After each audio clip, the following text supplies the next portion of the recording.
Good afternoon, ladies and gentlemen. George, thank you very much for those kind words. I appreciate it.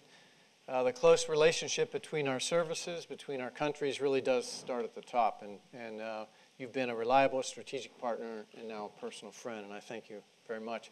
For the record, although he's not here, I want to thank Secretary Fallon for his kind words and also for his service to the partnership that we have, the Alliance. Ladies and gentlemen, it's really an honor to be here at the Chatham House. I can't tell you how many times, as one that works at the Pentagon, you go out and about town there in that wonderful city, Washington, and people say, hey, would you come and talk to us? And you say, hey, wait a minute, Chatham House rules apply? And they say, well, of course. And I say, well, I have no idea what that means, but it sounds good, and I'm probably not going to get into trouble. So please don't violate the rules, or you will crash a myth that applies so much in the United States. Chatham House rules, here we are. This is a great platform and a great topic, I think, the future of the British-American Naval Alliance. And I think for us in the U.S., the events of the last few years have led to a lot of thought about really strategy in general, the reevaluation of our challenges, our threats, our opportunities, and therefore what capabilities do we really need to meet these challenges out there in the future. And as the First Sea Lord, as George mentioned, in December we co-signed a shared vision called Combined Sea Power, of course, a shared vision for our Navy's naval cooperation, and George very eloquently described that there. In March of this year, we, the U.S. Navy, along with the U.S. Marine Corps and our other sea service, the U.S. Coast Guard signed our Maritime Strategy. And the Royal Navy and the U.S. Navy relationship is very closely tied in that strategy. And this is not a coincidence, ladies and gentlemen. We share very, very close and have shared very, very close strategic interests.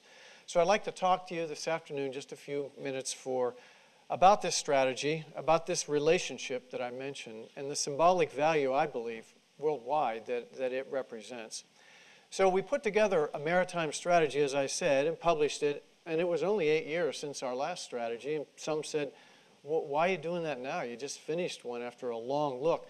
Well, the world since 2007 has dramatically changed than any other period equivalent to that. We still had a conventional carrier. We were all excited because we had the surge in Iraq, but there have been so many changes around the world. Our forces, our systems, we had ships that were on the drawing board that are now in commission, and aircraft doing the same. The strategic environment is dramatically changed, and I won't put you through that. You're aware of that. We also updated our own guidance in the Department of Defense. In 2012, we published a defense strategic guidance put together by us and signed by the President. We did what's called a quadrennial, every 4 year strategic review, and a new national security strategy. So we said, look, we've got to refocus our mission, look in where we're going, and put this together. And of course, on top of all that, the budgetary forecast that we have now is very different from when it was in 2007. We have what's called the Budget Control Act, which we struggle with, and we have a budget deficit that we have to get in order. So the bottom line, I felt, we need to formalize what are we doing and what will we do in the future and lay it in a document. Now, relatively new in this document, in this maritime strategy, is a term that we call all-domain access. And that means you need to get wherever you need to get, whenever you need to be there. It's a fundamental to any mission. You can have the best capabilities in the world, but you will be ineffective if you do not have access where you need to be.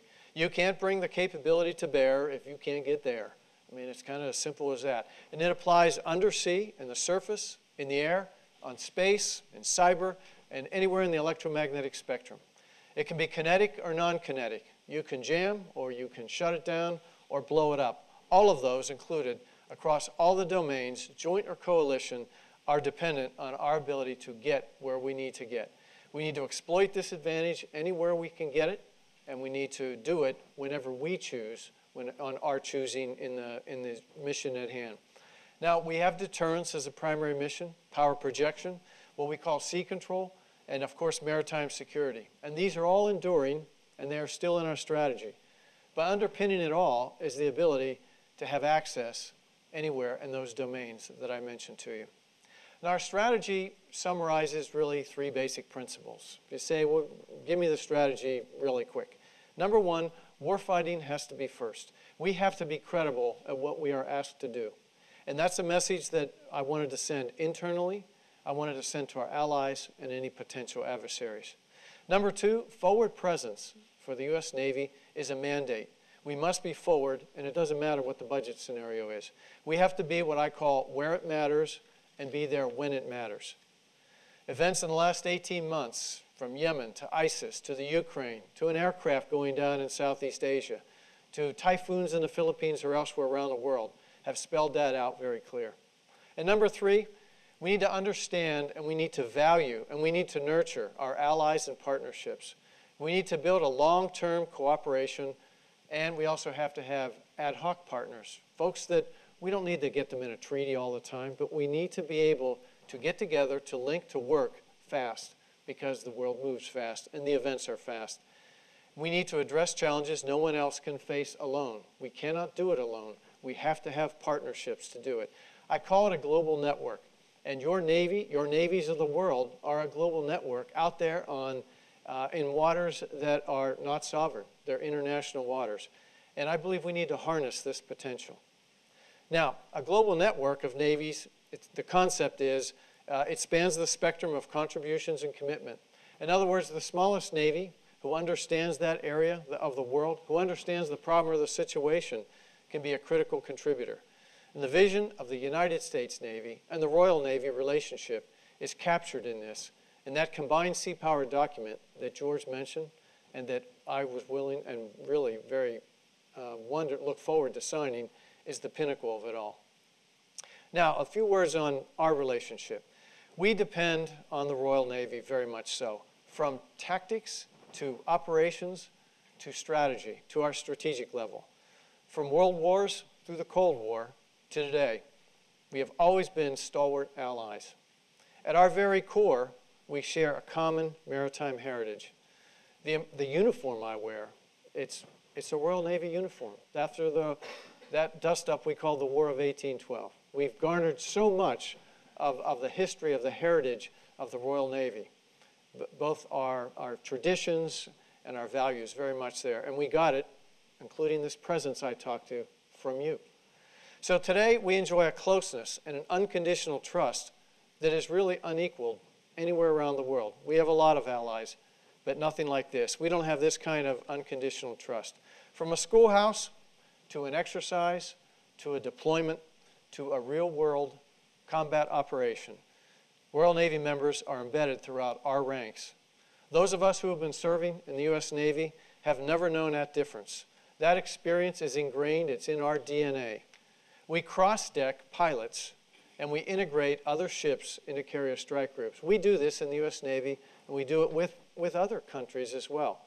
But only a UK pilot can fly in our F/A-18 Hornets on a strike mission, and have done so. No one else, no other pilot can even sit in a Hornet because they can't get the clearance, because we don't have that kind of trust and confidence.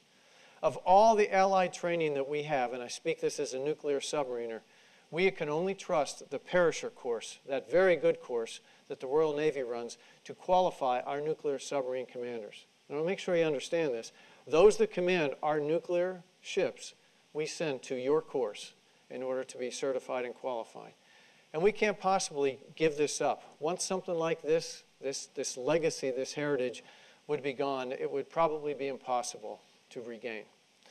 So let me second the vision described by the First Sea Lord of collaborative operations, integration, truly global force management and force development. That's our future. I firmly believe that. Much of this is already underway, and some has a very long history. For example, cooperative technology development. In the summer of 1940, the Tizard mission took place, where our UK team brought game-changing technology to the United States. Blueprints, reports, foundational research that brought about radar, sonar, the jet engine, and eventually the atomic bomb. This kind of cooperative technological development continues today in areas of mine warfare. When I went out and I took this watch in 2011, I went out to the Arabian Gulf to find out what is the situation here. You know, things were getting tense with Iran. They said, we're going to shut down the Strait of Hormuz. So I said, well, how well are we at mine warfare? And it wasn't a pretty picture. But we got tremendous ideas working with the mine warfare ships of the Royal Navy out there in unmanned underwater systems and how to operate those. We took those back and we integrate them with theirs, and now as we move forward, it's a critical part of our future. Anti-submarine warfare, our arrays, our advanced arrays for detecting other ships at all frequency bands, we work together on.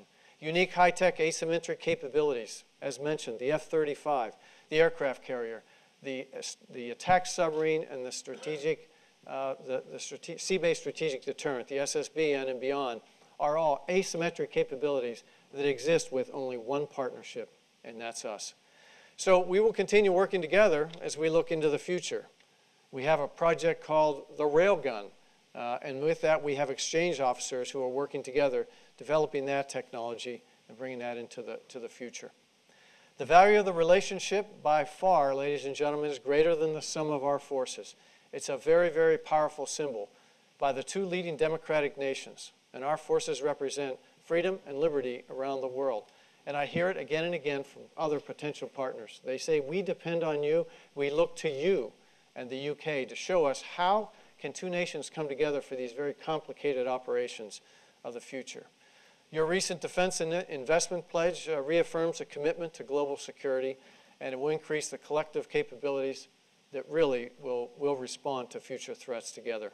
Our cooperative SSBN program and our carrier programs are truly iconic and will bring us really that true global force management that we have in the future. Important to us, important to NATO, and important to all the partners we have around the world. So we'll show potential partners the model of success. We've done it in the past. It's our job to do it in the future. And we'll show them what can be done. Because if we can't do it, it can't be done. And it hasn't been done. And that's the way it'll be. So the world is turbulent. You know that. It's uncertain, and you know that. But one thing is certain in my view. The UK will always be our committed ally. The Royal Navy will be my vital partner, and those that come after me, the vital partner of the future challenges. Thank you very much for this opportunity today.